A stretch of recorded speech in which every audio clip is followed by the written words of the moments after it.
Após mais de 5 anos de cortes, o Comitê de Política Monetária, conhecido como Copom, interrompeu esse ciclo de baixa, anunciando no dia 17 de março de 2021 uma alta da taxa básica de juros, conhecido como a Selic. Então é disso que iremos falar no vídeo de hoje. Eu já peço para vocês ficarem até o final desse vídeo, até porque eu vou mostrar na prática como eu vou aproveitar essa queda da taxa básica de juros da nossa economia, aproveitando então e comprando um pouquinho mais de ativos na nossa carteira do desafio do 0 ao 52.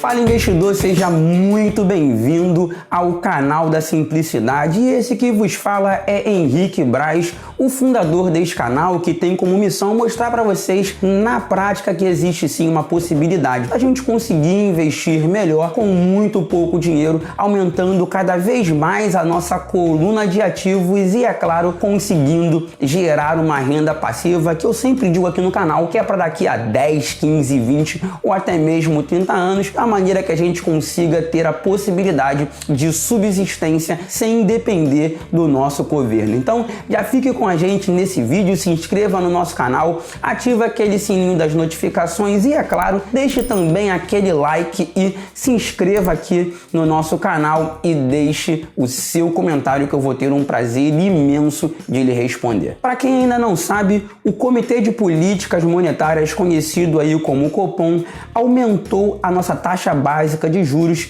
em 0,75 pontos percentuais. A alta ficou bem acima, do consenso que vinha ali entre os analistas, que falavam que a taxa básica de juros subiria 0,50 e automaticamente ela acabou subindo 0,75, chegando à casa dos 2,75% no ano. E aí você pode se perguntar quais serão os setores e as empresas que vão ser mais beneficiados e também as que vão ser mais prejudicadas na Bolsa de Valores. É exatamente isso que nós iremos falar aqui um pouco hoje, trazendo da minha experiência aquilo que eu venho vivenciando nesses 3 anos como investidor pessoa física. E será que eles podem impactar os seus investimentos? Mas vamos então ao comunicado do Copom após a sua última reunião. No comunicado divulgado após a última reunião do Copom, eles deixaram bem claro que ainda podemos ter uma alta de 0,75% ao ano, saindo dos atuais 2,75%, chegando até a casa dos 3,50% ao ano. Mas Henrique, qual seria a leitura do cenário macroeconômico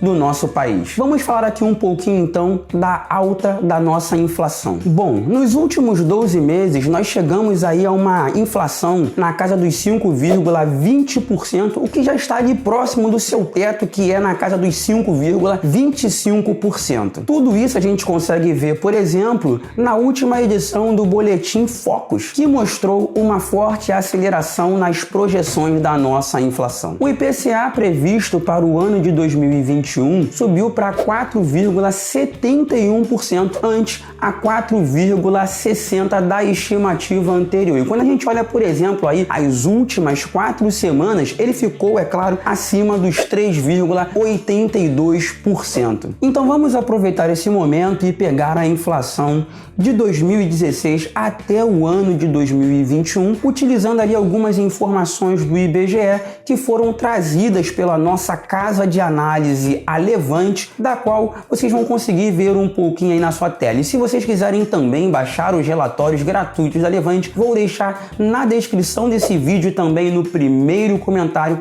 um relatório gratuito, e eu tenho certeza que vocês vão gostar bastante. Bom, utilizando ali o lastro entre 2016 e 2021, e ela pega janeiro e julho, ou seja, o primeiro mês do primeiro semestre e o primeiro mês do segundo semestre, a gente consegue ver, por exemplo, que em janeiro de 2016 nós tínhamos uma inflação entre 10% e 12%.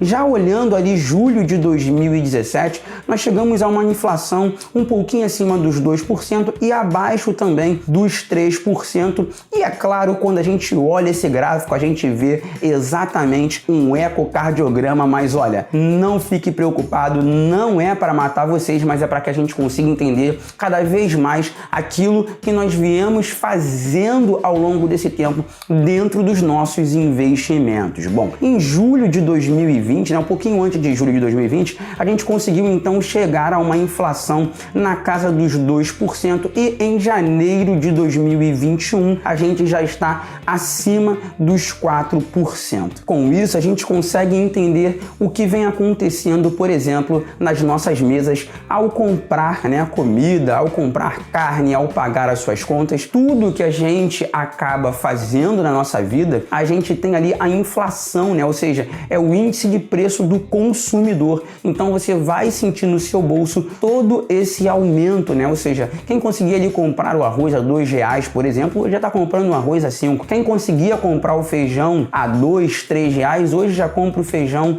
a R$7, a R$8. E a carne nem se fala, que teve um aumento de mais de 100%. E aí a gente vai chegar então, por exemplo, na parte de inflação real versus inflação que é informada ali pelo próprio site do IBGE e que a gente tem ali como lastro, utilizando o Boletim Focus. E aqui nós vamos falar um pouquinho também sobre taxa de juros futura. A Selic projetada para o ano de 2021 avançou para a casa dos 5% ante aos 4,5% das semanas anteriores informadas ao mercado. E sabemos nós que em 2022 podemos ter uma Selic na casa dos 6%. Antes da decisão do Copom, as taxas ali de juros futuras jogavam ali para janeiro de 2021 na casa dos 4,26% e para janeiro de 2021 jogavam ali na casa dos 6%. Portanto, a gente consegue entender que esse aumento de 0,75% através do Banco Central já estava sendo projetado no mercado sem nenhuma dor de cabeça. E aí nós vamos falar, por exemplo, dos principais pontos do comunicado e da ata do Copom. O primeiro deles é a pressão inflacionária em cima das commodities, principalmente utilizando as moedas locais, no nosso caso o real. Para quem acompanhou durante esse processo, viu o aumento do petróleo, viu o aumento dos grãos, viu o aumento exatamente de todos os produtos que são negociados em commodity e que, é claro, são negociados em dólar com uma desvalorização do real. 2. A projeção da inflação é de 5% para 2021 e de 3,5% para 2022. E 3. O Copom avalia que nós precisamos, então, é claro, ter algumas reformas e alguns ajustes para que a gente consiga aumentar e melhorar cada vez mais a nossa economia de uma maneira bem sustentável. Em resumo, o comitê avaliou que para a próxima reunião seria adequado a continuação do processo de normalização, é claro, parcial, do estímulo monetário com um aumento de mesma magnitude. Ou seja, você pode se perguntar aí para mim se de fato é um absurdo esse tipo de aumento, e eu já quero deixar bem claro que não é um absurdo. Mas por que elevar tanto os juros? A própria ata traz a resposta no parágrafo 15, a demora na normalização das cadeias produtivas, pressionando custos de produção e inflação em setores específicos, sugere que há também um choque positivo de demanda atuante. Essa alta da taxa básica de juros deve ter muito pouco impacto, principalmente na carteira de investimento das pessoas físicas. No cenário macroeconômico, é claro, a inflação segue pressionada, principalmente puxado pela alta do dólar. A boa notícia, principalmente para os investidores, em 2021, é que os seus investimentos, por exemplo, a sua reserva de emergência, a sua reserva de oportunidade, não vai custar mais tão caro. Ou seja, você vai conseguir tirar ali o seu dinheiro debaixo do colchão e ter uma rentabilidade bem melhor do que aquela que você vinha tendo antes, até porque a projeção é para que essa taxa chegue aos 5%. 5%. Com isso, você vai ter um rendimento um pouquinho melhor e automaticamente conseguir reinvestir esse dinheiro com muito mais tranquilidade e, é claro, buscando um pouco mais de rentabilidade. Porém, falando de renda variável, nada mudou. É claro que a renda variável vai continuar o seu crescimento, vai continuar com os seus estímulos, porque quando a gente olha ali o ano de 2018 equiparando ao ano de 2019, chegando a 2020 e 2021, nós tivemos um aumento considerável no número de investidores e você consegue olhar isso dentro do próprio relatório da B3. E quais são os setores mais impactados da Bolsa Brasileira? O primeiro dele é de seguradoras e bancos. Lembrando que com a alta da Selic, as seguradoras e os bancos são diretamente beneficiados, até porque elas têm sempre caixas robustos e também alguns investimentos que são lastreados em cima do CDI. Para quem não sabe, o CDI ele acompanha a taxa Selic, São dois indicadores que eles ficam ali tete a tete, até porque nós temos hoje uma Selic meta em 2,75% e uma Selic over em 2,65% e o CDI ele acaba acompanhando Selic over, que fica na casa dos 2,65%. Com esse lastro, é claro, esse caixa robusto, ou seja, esses investimentos de aplicações financeiras, tanto do banco como das seguradoras, vão trazer um pouquinho mais de rentabilidade, aproveitando ali os seus próprios investimentos. Já o segundo setor que pode ser também beneficiado é o setor da construção civil. Lembrando que com o aumento da Selic, a gente pode ter também um aumento e uma procura, principalmente lastreado ali no médio prazo com relação aos imóveis, ou seja, com essa parte imobiliária. Para quem, por exemplo, investe em fundos imobiliários, tem visto aí um crescimento desse tipo de mercado, onde alguns investidores começaram a sair da renda fixa, buscando um pouquinho mais de rentabilidade e, é claro, chegaram ali nos fundos imobiliários que semestralmente são obrigados a distribuir 95% da sua receita. E quando você olha, por exemplo, o estatuto dos fundos imobiliários, eles preferem fazer isso mensal para que não seja feito então no semestral. Então, com isso, esse setor, por exemplo, de construção civil pode ser sim beneficiado pelo aumento dos financiamentos, já que a taxa básica de juros está subindo pouco a pouco, chegando em 2,75, podendo chegar aos 3,5 e quem sabe então no ano de 2022 conseguir bater a casa dos 5%. Então são setores aí que podem sim ser beneficiados e impactados com essa alta da taxa básica de juros. E para terminar essa parte do vídeo, é claro, é muito importante que você tenha uma diversificação de ativos dentro da sua carteira, buscando cada vez mais um rebalanceamento entre as empresas e entre os setores que você vem investindo ao longo desse tempo. E mesmo com a alta do dólar, por exemplo, que está chegando na casa dos 5,50, às vezes cai ali para 5,30, sobe para 5,40, eu quero deixar aqui também uma informação que é muito importante, que você comece a dolarizar também a sua carteira, e ao longo do processo do nosso canal vocês vão ver que isso também vai acontecer aqui. Por quê? Porque a gente precisa ter uma diversificação entre ativos e também a gente precisa ter uma diversificação entre moedas. Há um longo tempo eu venho sempre receoso com essa questão de investir no exterior,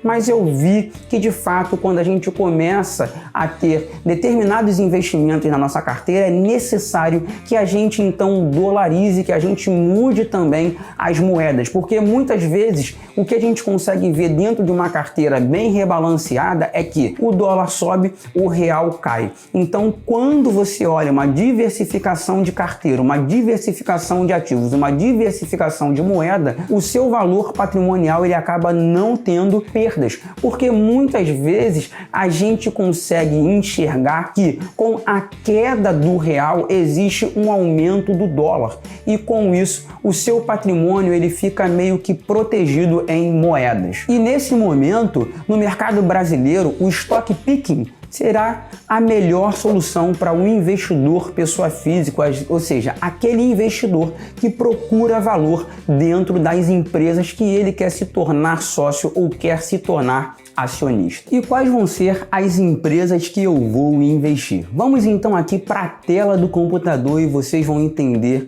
um pouquinho mais. Ao criar a carteira Skin in the Game previdenciária, como vocês estão vendo aí, por exemplo, né, na tela do computador, a comparação das ações entre o Banco do Brasil, o Santander, o Itaú e, é claro, o Banco Bradesco, nós criamos então uma carteira Skin in the Game, ou seja, uma carteira previdenciária, e onde eu mostro os meus aportes aqui publicamente no canal e, é claro, com bem pouco dinheiro. Bom, então a gente consegue ver aí, por exemplo, uma grande assimetria em um dos maiores bancos brasileiros e também em uma das maiores transmissoras de energia elétrica, principalmente, né, para ganhar dividendos e, é claro, juros sobre capital próprio pela eternidade da minha vida, né? Então, é claro que eu não vou ser imortal, mas a gente vai aqui então, ao longo desse processo, olhar tudo isso. Bom, como que a gente consegue ver? Historicamente, né, o Itaú ele sempre foi muito mais caro que os seus concorrentes, principalmente quando a gente faz uma análise, né, devido à sua liderança no setor. Já na parte de transmissão de energia elétrica, né, historicamente é um dos mais sensíveis à mudança nos rendimentos aí de longo prazo. Porém, cabe ressaltar que aqui a gente não está dando nenhum tipo de sugestão de compra nem de venda, até porque eu não sou analista CNPI, não posso fazer nenhum tipo de indicação. Isso aqui apenas reflete a minha opinião própria, né? Com isso, a gente consegue então olhar nesse comparador. Vou colocar aqui novamente os bancos, né? Quando a gente consegue analisar, por exemplo, os indicadores de valuation, a gente vê ali, ó, hoje o Banco do Brasil pagando 4,80%, o Santander pagando 2,67%, o Banco Itaú 2,23% e o Banco Bradesco em 2,66%. Já quando a gente analisa, por exemplo, o valor da cotação, a gente consegue ver ali então que o Santander hoje está o mais atrativo de todos eles. Mas quando a gente olha, por exemplo, a assimetria de crescimento do próprio Banco Itaú, a gente vê que ele entrega muito mais ao longo desse tempo. Então hoje, ITUBT está sendo negociado na casa dos 24,47% e, é claro, teve aí sua queda na última sexta-feira, né, no último pregão, em 2,55%. Atualmente, investindo no Banco Itaú, você consegue ter ali o retorno do seu capital na média entre 12 e 13 anos. Mas vamos dar aqui uma olhadinha, por exemplo, no comparador de rentabilidade, né? A gente consegue pegar aí o Banco do Brasil, Itaú, Santander e Banco Bradesco, e ao longo desse processo, ó, desde 4 de 2019 até 4 de 2021, a gente vê, por exemplo, que Itaú está ali em segundo lugar com um crescimento de 0,52%. Já o Banco do Brasil, uma queda de 25,97%, Santander uma queda de 2,55% e Bradesco uma queda de 2,77%. Isso já incluindo os dividendos. Quando a gente retira aqui, por exemplo, né, os dividendos, a gente consegue ver que Itaú teve uma queda de 9,03% contra uma queda de 34,44% do Banco do Brasil, Santander com uma queda de 11,54% e Bradesco com uma queda de 12,46%.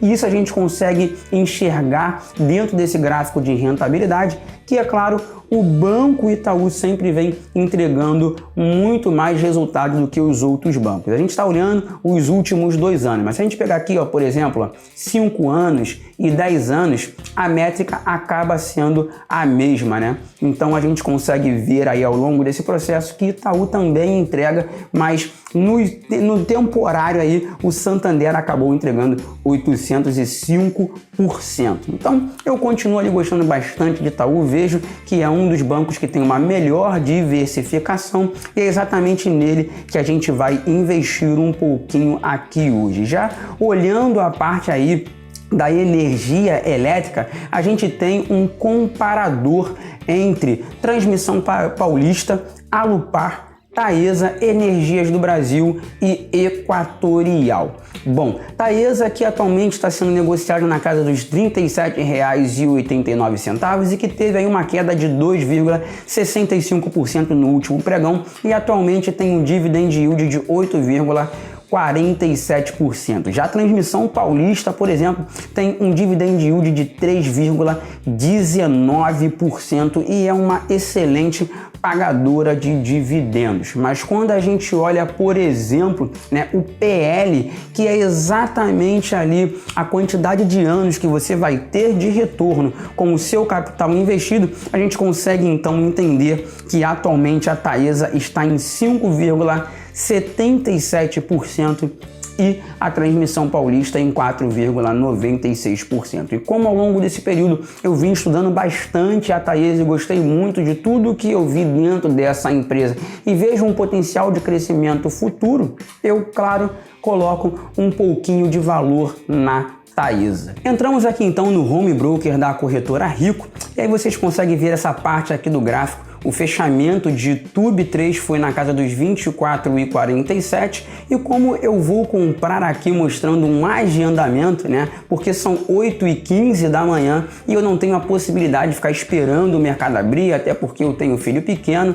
e aqui no condomínio começa muito barulho de obra, capinagem, então nós vamos colocar uma ordem agendada porque esse horário é muito mais tranquilo para a gente fazer todo o nosso investimento. Então aqui na parte da boleta a gente vai clicar em TUB3 no mercado fracionário, tá? Então clicamos aqui e ele me mostra aqui o preço de R$ 24,60. Bom, aqui ao lado uma quantidade que vai dar R$ 24,60, então nós vamos subir aqui, 2, 3, 4, 5, vai dar R$ 123 no total. Então nós vamos colocar aqui a nossa assinatura digital que é pessoal e intransferível. Vou clicar aqui em salvar e vou clicar aqui em comprar. Clico em confirmar, está aqui a minha ordem aberta e agora nós vamos também em Taesa. Vou clicar aqui em cima para dar uma olhadinha em Taesa. Colocamos aqui TAI11, vamos olhar a última negociação em R$ 37,89 foi a negociação de Taesa.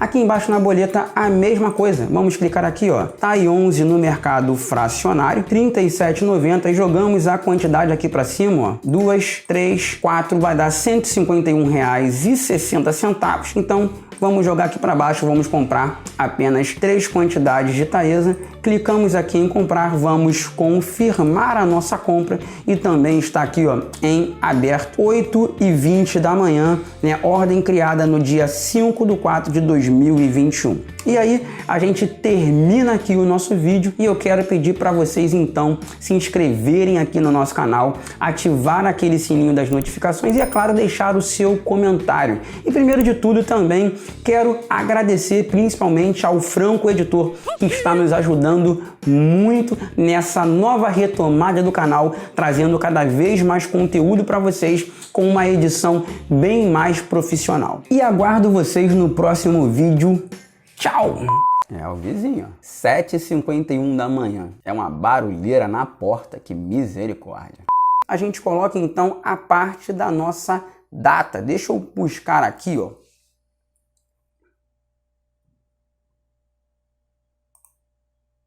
2 horas depois. Corta essa parte aí. Vamos voltar aqui do zero. Vizinho. Vamos lá. Abriu a janela. Bom.